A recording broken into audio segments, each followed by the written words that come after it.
नमस्कार। मेरे इस YouTube चैनल पर आप सभी का हार्दिक स्वागत है, अभिनंदन है। पिछले वीडियो में मैंने कोरोना से बचाव के कुछ उपाय बताए थे और अपने बैलेंस डाइट के माध्यम से, योग और प्राणायाम के माध्यम से किस प्रकार से कोरोना से बच सकते हैं। आज मैं कोरोना का पोस्ट इफेक्ट और अपने आप को जल्दी कैसे स्वस्थ और दुरुस्त रह सकते हैं, इसके बारे में जानकारी प्रदान कर रही हूँ। मेरे दोस्तों, ऐसा कोई भी व्यक्ति, ऐसा कोई भी घर नहीं है जहाँ की से के लोग कोरोना से डरे हुए नहीं हैं। अगर कोरोना इतना भयावह बीमारी नहीं होता तो जरा सोचिए, पूरा विश्व इसके लेकर के चिंतित क्यों होता। चाहे जापान हो, इटली हो, अमेरिका हो, फ्रांस हो, जर्मनी हो और भारत हो, जहाँ कहीं भी आप देखोगे कोरोना ने कई लोगों को तबाह किया है, कितने घरों को नुकसान पहुँचाया है। आप जानते हैं कोरोना के कारण लोगों की नौकरियां चली गई हैं, किसी को आधे तनखे मिल रहे हैं, किसी को बिल्कुल ही नहीं मिल रहा है, कंपनी से निकाले जा रहे हैं लोग। तो इसके कारण आपके स्ट्रेस बढ़े हैं, स्ट्रेस लेवल बढ़ा है। और दूसरा, कई बार हमें मजबूरन बस जाना पड़ता है, बाजार भी जाना पड़ता है, सब्जी मंडी भी जानी पड़ती है, बसों में ट्रेवल भी करना पड़ता है, वर्क प्लेस भी जाना पड़ता है। तो जाने अनजाने हमें ये पता नहीं कि कौन से लोग हैं जो कोरोना के वायरस को अपने शरीर से बाहर निकाल रहे हैं। तो उसके लिए सबसे पहले हमें तो कोरोना से बचना, prevention is better than cure, एक कहावत है, कहावत नहीं हकीकत है। Prevention is better than cure. तो पहले तो हम बचें, जहाँ तक हो सके हम मास्क लगा के बचें, सैनिटाइजर का उपयोग करें और सोशल डिस्टेंसिंग, जो 3 चीज़ें हैं, पहला मास्क लगाना, दूसरा सोशल डिस्टेंसिंग 2 गज की दूरी, अगर बचना है तो 2 गज की दूरी बनाए रखें, और तीसरा सैनिटाइजर का उपयोग करना। अगर आप घर में हैं तो हाथ, और जहाँ कोई सुविधा है वहाँ आप साबुन पानी से भी अपने हाथों को धो सकते हैं। अब रही बात ये कि अब इतना करने के बावजूद भी अगर कोरोना हो ही गया है तो हम कैसे उससे हम स्वास्थ्य लाभ को ले सकते हैं। कोरोना हो गया, हम क्योर भी हो रहे हैं, लेकिन कोरोना होने के बाद जो शोधों के माध्यम से ज्ञात हुआ है, जो अध्ययन हो रहे हैं, उसमें यह पता चल रहा है कोरोना लंग्स के जो वायु कोशिका है, जो अपने बारीक केस के भांति होता है, केस जितनी पतली होती है इससे भी पतली होती है कोशिकाएं, एल्वियोली की कोशिकाएं, जहां पर ऑक्सीजन और कार्बन डाइऑक्साइड का अदला बदली होता है, और कोरोना वायरस उसी एल्वियोली को जाकर के अटैक करता है और उसी को डैमेज करता है। तो लंग्स की जब कोशिकाएं डैमेज हो जाती हैं तो सोचिए कि जो ऑक्सीजन प्राणवायु है उसको संपूर्ण शरीर में भेजने का काम कौन कर रहा है? आपकी लंग्स की कोशिकाएं करती हैं, जो ऑक्सीजन को संपूर्ण शरीर में रक्त के माध्यम से भेजती हैं, और उनसे निकले हुए कार्बन डाइऑक्साइड को भी लंग्स अपने नासा मार्ग से होते हुए नाक के माध्यम से बाहर को छोड़ देती हैं। अब वहाँ की कोशिकाएं अगर डैमेज हो गई, वायरस क्या करता है? ये आपके लंग्स की कोशिकाओं को ही डैमेज कर रहा है। तो इसके कारण हमारी जो लंग्स है वो कमज़ोर हो रहा है। हमें अपनी इम्यूनिटी पावर को बढ़ाना है। इसके लिए हमें करना क्या होगा कि सबसे पहले तो योग करें आप, जैसा कि मैंने पूर्व में भी बताया था। अगर पोस्ट इफेक्ट कोरोना के आपको बता रहे हैं कि कोरोना केवल एक सामान्य सी, इसको मत लीजिए, सामान्य सर्दी जुकाम नहीं है, बल्कि ये कई ऑर्गन्स को डैमेज करता है, जैसे किडनी, पेनक्रियाज, हार्ट, लंग्स को तो डैमेज करता ही है। तो जितने भी इंटरनल ऑर्गन्स हैं, जो हमारे वाइटल ऑर्गन्स हैं, जिसको हम जीवनावश्यक अंग कहते हैं, इन सबको ये डैमेज करता है। तो इससे बचने के लिए हमें सबसे पहले क्या करना है कि कोरोना से अगर हम मुक्ति पाना चाहते हैं और कोरोना अगर हमें हो गया है और हम स्वस्थ हो गए हैं, तो सबसे पहले तो योग करिए आप। योग कोरोना का सबसे बढ़िया जो है वो है प्राणायाम। अब प्राणायाम में सबसे पहले भस्त्रिका प्राणायाम करिए, पिछले वीडियो में मैंने बताया था। इस स्थिति में हम लंबी और गहरी सांस लेंगे, मतलब जिस गति से हम सांस को लेंगे उसी गति से छोड़ेंगे। तो भस्त्रिका प्राणायाम करेंगे। इस क्रिया को कम से कम आप 5 मिनट करिए।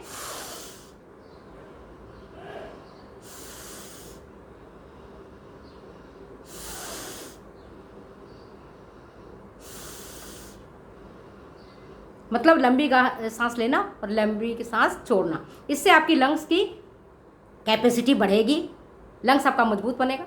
दूसरा, आप अनुलोम विलोम करें। पिछली वीडियो में मैंने बताया था, बाएं नाक से आप पहले सांस को लें, दाहिने नाक से छोड़ें, और फिर जिस नाक से हमने सांस लिया है, छोड़ा है, उसी सांस लेंगे और दूसरे नाक से निकालेंगे, फिर उसी से लेंगे। इस क्रिया को बार बार दोहराएंगे, जिसको हम अनुलोम विलोम कहते हैं। अब मैं करके बता रही हूँ।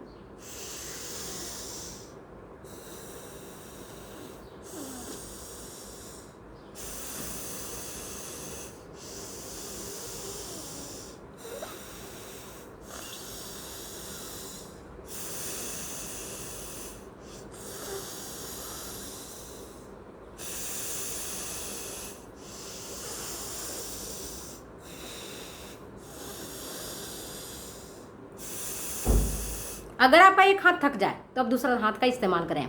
और अनुलोम विलोम करने से पहले अपने नाक में सरसों का तेल लगाएं, जिससे कि आपके लंग्स के और नासा मार के मालिश हो जाएगी अच्छी प्रकार से।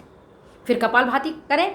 और खाने में आप विटामिन सी से प्रचुर भोजन को ग्रहण करें। इसके लिए जैसा कि अभी शोधों से ज्ञात हुआ है और डॉक्टर मना कर रहे हैं कि अगर किसी को बुखार है और खांसी है तो इस स्थिति में कई मरीजों को डॉक्टर साहब दूध के लिए मना करते हैं कि आप दूध मत लीजिए, दूध खांसी को बढ़ाता है। इसी प्रकार से चने की दाल, जो कि आपको डाइजेस्ट नहीं हो पाता है इजीली, चने का दाल काफ़ी थोड़ा सा पचने में मुश्किल पैदा करता है, तो चने का दाल और आप दूध, मौसमी का रस यद्यपि लेनी चाहिए। अगर लेकिन किसी व्यक्ति को कोई जोड़ों में दर्द है या कोई दूसरी प्रॉब्लम्स है तो इसे आप नहीं ले, बल्कि मौसमी को आप काट करके ऐसे ही आप उसके फांके को लीजिए या चूसिए। फलों में आप अंजीर, ड्राई फ्रूट्स में आप लीजिए, बादाम लीजिए, किशमिश लीजिए मॉर्निंग के टाइम में। और काढ़ा जरूर लीजिए। काढ़ा बनाने की मैंने पहले भी विधि बताई थी। काढ़ा मॉर्निंग में सबसे पहले सुबह उठ करके आप गुनगुना पानी में एक नींबू निचोड़ करके ले लीजिए, जिससे कि आपको विटामिन सी की पूर्ति हो जाएगी और जो हमारा दूसरे कोरोना के कारण जो दूसरे डिजीज होते हैं उन पर यह कंट्रोल करेगा, मतलब रोग प्रतिरोधक क्षमता को बढ़ाएगा। इसके बाद आप तुलसी, लौंग, काली मिर्च, नीम गिलोय, इनकी काढ़ा बना करके आप लीजिए। तुलसी की पत्तियां 4-5 ले लीजिए, 1-2 काली मिर्च, 1-2 लौंग, और चाहे तो आप उसमें नीम गिलोय की पत्तियां या उसके डंठल, बहुत फ़ायदा करता है। इसको आप रोज़ काढ़े के रूप में लें। इसके बाद आप नाश्ते में आप चाहे खिचड़ी ले सकते हैं, दलिया ले सकते हैं, दूध के साथ दलिया ले लीजिए या प्लेन दलिया ले लीजिए या मिक्स दलिया ले लीजिए। इसके बाद आप जो नाश्ता करते हैं, जो आपको सुपाच्य है खाने के लिए, आप अगर आपको भूख लग रही है तो आप खाना खा सकते हैं, रोटी, सब्जी, दाल, जैसे आपकी दिनचर्या है, जितनी आपकी आर्थिक स्थिति है उस हिसाब से आप करें। फिर इसके बाद 11-12 बजे आप थोड़ी सी कोई फ्रूट ले लें, जैसे एप्पल है और संतरा है या पपीता है, जो आपकी पॉकेट अलाउ कर रहा है, जो चीज़ें आपको लग रहा है कि मेरे आर्थिक स्थिति के अनुरूप है। जैसे वर्तमान में सब्जियां भी इतनी महंगी हैं, फल भी इतने महंगे हैं और कोरोना भी लोगों को हो गया है, तो हम क्या करें, कैसे अपने आप को बचाएं? तो इसके लिए जो चीज़ें हैं अवेलेबल वो ले लीजिए।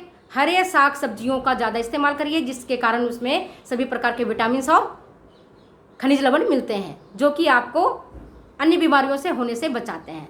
खाने में आप अगर रोटी खाते हैं तो रोटी, दाल, चावल, सब्जी, इन चीज़ों का इस्तेमाल करिए। शाम में आप चाय पीते हैं तो चाय पीजिए, कॉफ़ी पीजिए। और दोपहर के टाइम में आप थोड़ी सी 10 बजे 11 बजे आधा घंटा या पौना घंटा तक या 15 से 20 मिनट तक के आप गुनगुने धूप में ज़रूर बैठिए, जिससे कि आपके शरीर में सूर्य प्रकाश मिलेगा, सूर्य की रोशनी मिलेगी और इम्यूनिटी पावर बढ़ेगा, विटामिन डी आपको मिलता रहेगा, आपका हड्डियाँ मजबूत होगी शरीर की। इस प्रकार से रात्रि के टाइम में सोते समय आप खाना खाइए और खाना खाने के बाद 1 गिलास दूध लीजिए। वो स्वस्थ होने की बात है। दूध अगर आप पचाने योग्य है, आपको खांसी नहीं आ रही है तो दूध का इस्तेमाल करिए। और जो अगर आप मांसाहारी हैं तो बहुत ही अच्छी बात है, मांस का शोरबा लीजिए, मांस खाइए, लीवर, पेनक्रियाज, ये सब चीज़ जो है जब यकृत लेते हैं मांसाहारी भोजन में, तो ये हमारे प्रोटीन जो हमारी डैमेज हुआ है, क्योंकि क्या होता है कि जब कोरोना वायरस होता है तो तेज़ बुखार आती है, और बुखार आती है तो हमारे शरीर की कोशिकाएं टूटती हैं। कोशिका is made up of protein, है ना। कोशिका हमारे क्या प्रोटीन की बनी होती हैं। तो इनको भी हम प्रोटीन की पूर्ति के लिए उच्च जैविक मूल्यों वाला प्रोटीन आप लीजिए, जैसे दूध है, पनीर है, दूध से बने प्रोडक्ट्स हैं, और मांस, मछली, अंडा है, तो आप इसे लीजिए। और जो लोग ऐसे हैं जो कि आपके मांसाहारी भोज्य पदार्थ नहीं ग्रहण करते हैं, वो दालों के माध्यम से, दाल और आपके सोयाबीन के माध्यम से, दूध के माध्यम से, पनीर के माध्यम से इसे आप ले सकते हैं, और आप अच्छा स्वस्थ करेंगे महसूस। बैलेंस डाइट जरूर लीजिएगा। टमाटर का सूप, पालक, टमाटर, गाजर, चुकंदर, इनका आप जूस बनाइए। आप चुकंदर, जैसे कि कई बार कमजोरी हो जाती है, बॉडी में हीमोग्लोबिन की मात्रा कम हो जाती है, तब चुकंदर भी लीजिए सलाद के रूप में। आप देखेंगे अगर चुकंदर को आपने 10 दिन 15 दिन तक चुकंदर का जूस ले लिया, या सलाद के रूप में लिए, या उसे सब्जी बना के लिया, या पराठे के रूप में लिया, किसी भी रूप में आप लिया, तो आपके बॉडी में हीमोग्लोबिन की जो मात्रा है वह ठीक हो जाएगी, सही हो जाएगी, और कमजोरी आपका दूर हो जाएगा। तो वो आयरन की पूर्ति के लिए आप गुड़, अनार, चुकंदर, पालक, ऐसी चीज़ों के लीजिए, और जल्दी से अपने स्वास्थ्य को पुनः गेन करिए। और पुनः गेन करने के बाद आप जिससे अपनी पहले की तरह अपने जैसे जीवन जी रहे थे, वैसा जीवन जीना आप प्रारंभ कर देंगे। धन्यवाद, नमस्कार। पोस्ट इफेक्टिव जो कोरोना है, कोरोना के बाद जो कमजोरी आती है, इसको दूर करने के लिए जो मैंने आपको उपाय बताए हैं, उसे आप जरूर लीजिए। अगर आपकी आर्थिक स्थिति अच्छी है तो आप 1-2 अंजीर प्रातःकाल के नाश्ते में ले लीजिए, 1 मुट्ठी आप मुनक्का ले लीजिए, 4-5 बादाम ले लीजिए, और एक साथ में ग्लास दूध ले लीजिए। आप जल्दी रिकवर करेंगे, जल्दी स्वस्थ हो जाएंगे, और कोरोना से आपका जो हुई हानि है उसकी पूर्ति हो जाएगी। धन्यवाद, नमस्कार। अगर ये वीडियो आपको अच्छी लगती हो ज़रूर शेयर करें, सब्सक्राइब करें और कमेंट करें। फिर मिलेंगे अगले वीडियो में। नमस्कार।